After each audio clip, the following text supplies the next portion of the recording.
Soalnya saya bacakan dulu, kalian diminta untuk memilih profil baja IWF dengan menggunakan BJ41 yang harus bisa menahan balok dengan panjang 9 meter.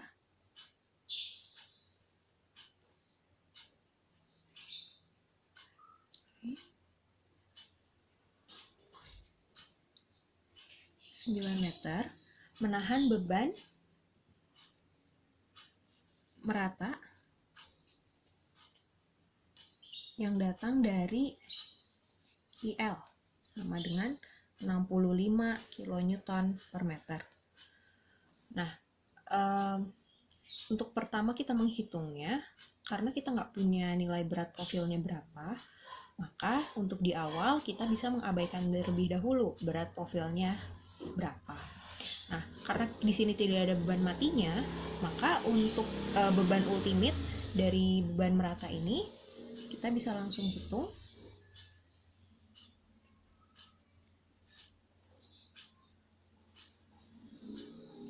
Maka kita tahu QU itu sama dengan 1,2 QDL ditambah 1,6 QLL.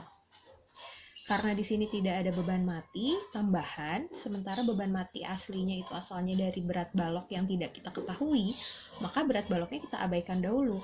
Jadi untuk QDL-nya kita masukkan di situ nilainya 0. Untuk QLL-nya kita masukkan sesuai dengan yang ada di soal, 1,6 dikali 65. Oke, saya hitung 1,6 dikali 65. 104 kN per meter. Setelah dapat QU, maka kita bisa dapat MU. Sederhana, di tengah bentang rumusnya 1/8 dikali QU dikali L pangkat 2. Oke, kita masukin angkanya, 1/8, QU-nya 104, dikali, karena ini meter, maka ini 9-nya langsung diinput aja, nggak usah dikonversi, pangkat 2. Maka kita dapat nilai MU-nya sama dengan input di sini 104 dikali 9 pangkat 2 bagi 8. Ini ya, 1053 kilonewton meter. Ini adalah nilai beban yang harus ditahan oleh balok kita. Nah, sekarang setelah diketahui nilai bebannya, ada beberapa asumsi yang harus kita ambil dalam desain. Kenapa harus diasumsikan? Karena kita belum tahu ini kita pakai penampang berapa. Apa sih konsekuensinya kita nggak tahu dia pakai penampang berapa? Kita nggak tahu kita mau pakai nilai RY berapa. Kalau kita nggak tahu nilai RY berapa, kita nggak tahu LP batasannya berapa. Maka saya nggak tahu 9 meter ini masuk ke zona yang mana. Makanya yang paling gampang itu adalah kalau dia masuk ke zona 1. Jadi asumsi yang digunakan ada 2. Asumsi yang pertama adalah penampangnya kompak.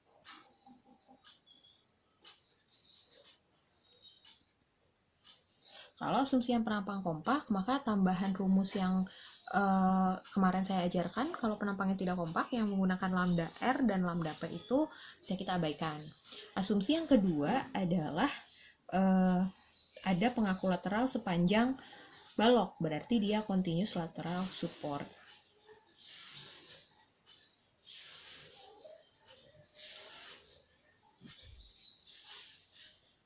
Kalau dia continuous lateral support, artinya LB sama dengan 0. Artinya dia pasti masuk ke zona 1. Dengan asumsi yang kedua, kita bisa langsung menyimpulkan kalau MN kita sama dengan MP.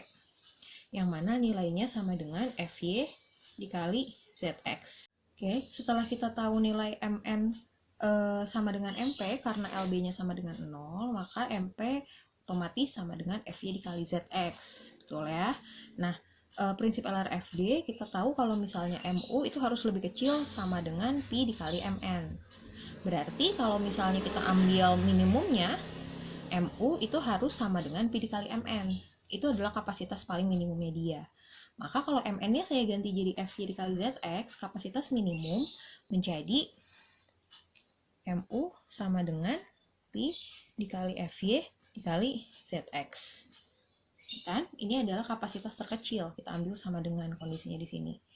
Nah, Kalau misalnya itu kita tinggal pindah-pindahkan, Fy kita ketahui, Pi kita ketahui, yang nggak kita ketahui tinggal Zx, kita jadikan yang tidak kita ketahui di satu ruas tersendiri. Maka Zx itu sama dengan Zx perlu atau Zx minimum, sama dengan Mu dibagi Pi dikali Fy. Seperti ini prinsipnya untuk desain pakai cara yang pertama. Saya input angkanya, Mu sama dengan 1053 dikali 10 pangkat 6 dibagi Pi-nya 0,9, karena kita pakai BJ41 maka Fy-nya sama dengan 250. Oke, maka nilai Zx perlu kita, atau kalau misalnya di literatur di Segui Zx perlu ini kadang ditulis juga Zx required, sama dengan 468 nolnya 4 kali milimeter pangkat 3. Nah, kalau kita udah punya nilai Zx minimumnya atau Zx yang kita perlukan, kita tinggal buka tabel. Kita buka tabel, kita lihat nilai Zx yang nilainya di atas Zx ini. Saya akan menggunakan profil, ya, coba profil IWF 700 kali 300 kali 13 kali 24. Oke, berapa sih nilai Zx yang ini? Zx-nya sama dengan 624 87 88 mm pangkat 3. Lebih besar dari Zx perlu saya. Maka ini bisa dipakai profil ini. Nah, tadi yang belum masuk di sini, kalau kalian ingat, berat sendirinya itu belum masuk. Nah, penampang ini dia punya berat sendiri, SW-nya sama dengan 1,85 kN per meter. Ini akan kita masukkan sebagai beban mati. Berarti beban yang terjadi aktualnya itu nambah. Nggak segini kan? Maka kita akan hitung beban aktualnya.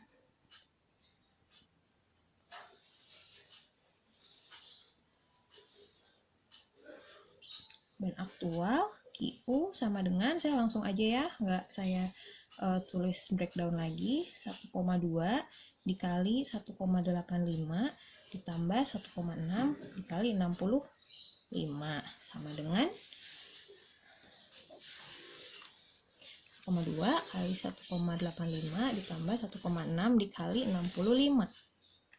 Sini ya, 106,22 kilonewton per meter. Oke, berarti MU aktual saya sama dengan 1/8. Saya langsung nggak tulis lagi rumusnya. Q-nya saya masukin 106,22 kali 9 pangkat 2 sama dengan kali 9 pangkat 2 dibagi 8. Ini ya, 1075,4775 kilonewton meter. Oke. Setelah kita mendapatkan nilai MU yang sebenarnya, sudah termasuk dengan berat sendiri dari profil, maka kita akan menghitung berapa nilai MN sebenarnya yang akibat Zx ini. Berarti kita tinggal input PMN sama dengan P dikali Fy kali Zx sama dengan 0,9 dikali 250. Zx-nya yang ini 624 8788. Oke. Kita hitung 0,9 kali 250 kali 624 8788. Sebesar ini ya. Saya langsung konversi dia, saya bagi sejuta, maka dia sama dengan 1405,97 kilonewton meter. PMN sebesar segini, MU-nya sama dengan ini, maka PMN saya lebih besar dari MU ya, yang sama dengan 1075,47 kilonewton meter. Maka dia oke kalau kita tinjau dari penampang lenturnya saja. Tapi pengecekan tidak selesai di sini. Pengecekan berikutnya adalah kita harus cek kekuatan gesernya. Setelah selesai perhitungan pada kuat lentur, kita akan melakukan pengecekan terhadap geser. Kalau misalnya dia bentuknya simple beam, berarti beban geser maksimum VU akan terjadi di peletakan-peletakannya. Besarnya sama dengan reaksi peletakan ya. Kalau misalnya dia beban merata, berarti kan kita bikin resultannya QU dikali L ya. Ini kan resultannya. Kalau tadi beban yang ini QU-nya total berapa, saya kalikan panjangnya, itu jadi beban resultannya. Karena dia simple beam, dibagi 2 ke kanan kiri sama rata, maka dibagi 2, ini sama dengan reaksi peletakannya. Tadi QU-nya nilainya sama dengan yang aktual ya, 106,22 dikalikan sama L-nya 9 meter dibagi 2 karena ada peletakan kanan kiri. Besarnya adalah 106,22 dikali 9 dibagi 2. Bagi 2. Ini ya. 477,99 kN. Ini adalah beban geser yang harus ditahan oleh balok tersebut. Untuk kapasitas gesernya bagaimana? Untuk kapasitas geser kita harus pilih dulu. Kita pakainya rumus yang mana? Kalau kalian bisa lihat lagi PPT yang minggu kemarin, kita harus membandingkan nilai H per TW, kita bandingkan dengan 2,24 akar E per FY. Untuk tahu rumus VN yang mana yang bisa kita pakai. Oke, H per TW-nya. Karena dia H, berarti seperti biasa ya. Tadi kan penampang saya 700 kali 300. Nah, berarti hanya sama dengan 700 dikurangin, sorry, saya lupa. 700, 300, 13, 24. Kali 13 kali 24. 700 dikurangin 2 TF. 2 dikali 24. Penjelasannya ada di yang solusi yang soal 2 yang kemarin. Bisa kalian lihat di situ. Dibagi TW-nya 13, ini sama dengan 700 dikurangi 48 dibagi 13. Ini 50,15. Yang ini nilainya adalah 2,24 akar 2 dikali 10 pangkat 5 per 250. Dengan, jadi saya udah hitung, ini adalah 63,36. Berarti ini lebih kecil. Kalau misalnya H per TW lebih kecil dari 2,24 akar E per FY, maka nilai gesernya kita pakai CV sama dengan 1,0, PV sama dengan 1,0. Rumus VN apa sih? PVN sama dengan P dikali 0,6 FY dikali AW. Dikali CV, kelewat. Karena kita tahu nilai P-nya sama dengan 1, kita input di sini P-nya sama dengan 1 dikali 0,6 dikali FY-nya 250. AW itu adalah luasan badan. AW itu sama dengan tinggi badannya 700 dikali TW 13. Oke. CV-nya sama dengan 1 di sini. Untuk mendapatkan ini, rumus ini ada di PPT yang minggu kemarin saya share. Oke, maka PVN-nya sama dengan 0,6 dikali 250 dikali 700 kali 13 kali 1. Sebesar ini ya.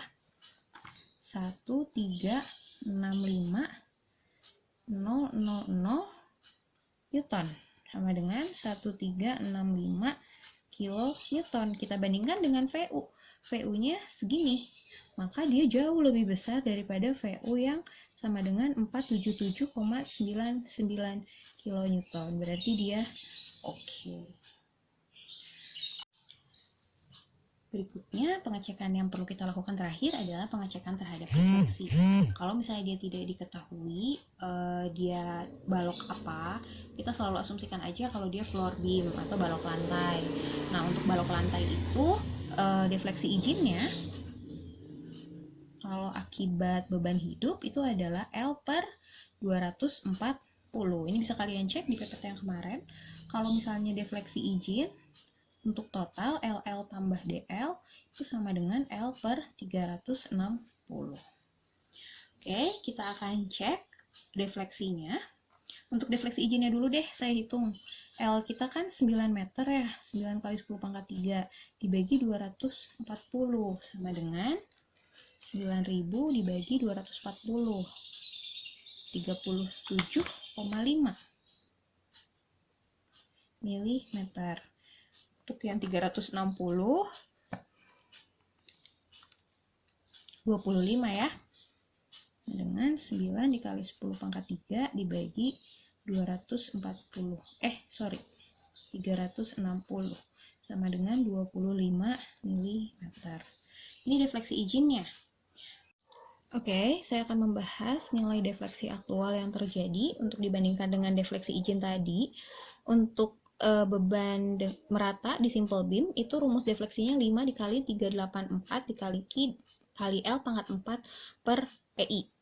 Nah, untuk beban LL dulu, yang pertama yang ini tadi sudah saya tuliskan di sini.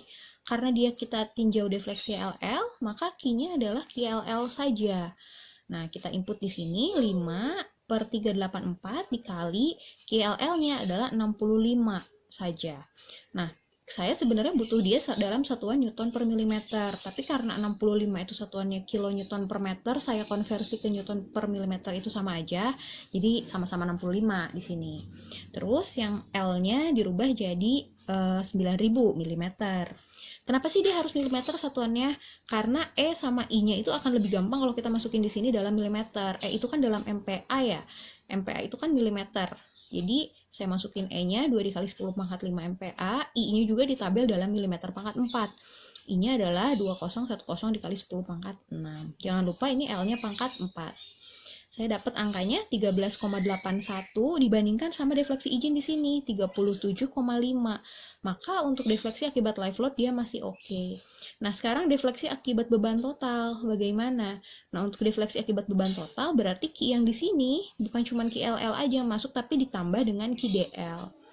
Kenapa di sini nggak muncul faktor 1,2, 1,6 dan lain-lain? Karena kalau misalnya perhitungan defleksi, bebannya harus di kondisi layan atau di kondisi servis, nggak boleh di kondisi ultimate. Jadi nggak pernah boleh kita masukin QU di sini. Kita selalu kalikan dia hanya dengan faktor 1.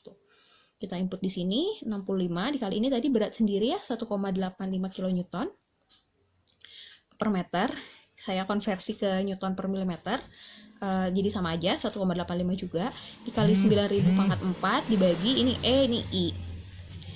Saya sudah hitung di sini dia di 14,21 mm. Dia tetap lebih kecil ya dibandingkan defleksi izinnya yang adalah 25 mm. Maka dia oke. Kurang lebih seperti ini, maka kalian bisa bikin kesimpulan. Balok menggunakan